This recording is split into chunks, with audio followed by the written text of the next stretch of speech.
mutant evolution. Don't know what I'm supposed to be doing with this, but the thing that's inside me has been so relentless in clawing its way to the surface and out from the deepest and darkest of minds, of rickety ladders that lead to the light, with miles to go and miles behind it, yelling the entire time, and I can hear every syllable.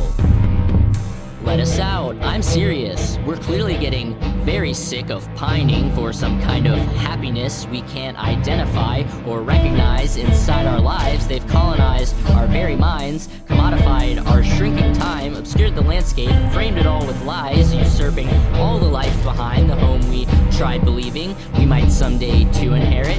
When the empire died and we survived, but now we're tired of always staring at that same old rotting carrot, and we're done with being asleep with all of the sheep and singing along with the parrots. And these are the times that we're facing, you get it? What is the issue, Jace? We cannot hesitate now in this moment. With all that we've faced, we can demonstrate how all the pathways of courage will lead back around, giving our bodies a place in the sound and a seat at the table. These are the fables of soul, the alchemy shaping the self. Excavate fragments, join with the whole. These are the values you actively chose, not what you see coming up from below. The truth must be shown in your actions, spoken with voice, not just believed in passing. So no, it is not gonna matter if you never act, if you never stand up and say that it matters. There's not like a league standard battling average for answers to questions we haven't been asking. It doesn't actually have to be mattering, not like they'll listen intently if this isn't something they're wanting to hear. Might as well speak up as clearly as possible, just in case we reach a listening ear, cause we can say things that they're dying to hear with the honesty needed to cut through the fear.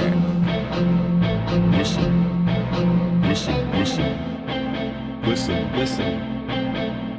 Listen, if you're out there, this is really me in here.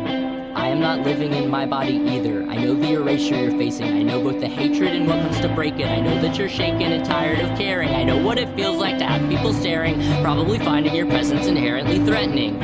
Executive orders were signed which implicitly stated it, naming the boxes explicitly, saying we all need to fit. Another dehumanized dig that's intended to deepen the rupture between us and them, but a healing begins with the rupture within, not with defeating each other or shame for our sins. We must see that the way out of hatred involves looking in, finding a way to be safe in our sharing existence and acting with bravery, showing our face to the other we hate, being a person and showing humanity, knowing we don't always see things the same, knowing we can't have a scapegoat to blame. This is bigger than that and it's harder to say, but we have to speak honestly, naming our pain. It's not going to take just a step or a day. This is something we have to invest in with patience. Too many liars and too little sacred to waste all this time in our minds on this hatred. So listen, if you're out there, I hope that this can find you, because I know the fear that binds you, but I am behind you, even when others are trying to silence you.